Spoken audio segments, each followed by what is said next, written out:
You're on the air. Thank you. I'd like to talk about the Mershon-Walt book and how the American Enterprise Institute that Mr. Gingrich is associated with is highlighted in that book frequently. And I'd like to have the same amount of time to talk as the Northridge caller did at the end of the last hour, please. I'd like to address some key aspects here that have not been brought up.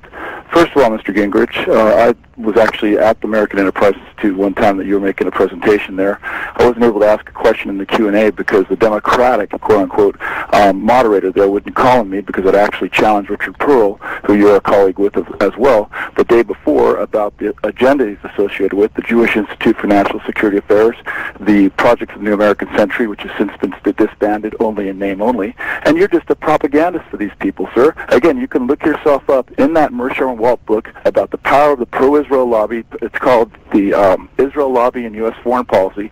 There's basically a media blackout on it in America. 60 Minutes at CBS is refusing to do a segment on it, yet these people, these esteemed political science professors, were well received recently in Europe. They were in the British Parliament, a joint session there in the House of Lords, Chatham House, which is the equivalent of our Council on Foreign Relations, RUSI, the defense policy think tank in Britain. But because of that power of the pro-Israel lobby, which you acknowledge, if you look yourself up in the index, you say it's the, I can look it up right here on page 153, and I'd like a response from you for it, because you've just been nothing but a propagandist for these people, going back to when you were pressuring the CIA on behalf of the Defense Policy Board, like Dick Cheney was. Look at James Bamford's A Pretext for War book.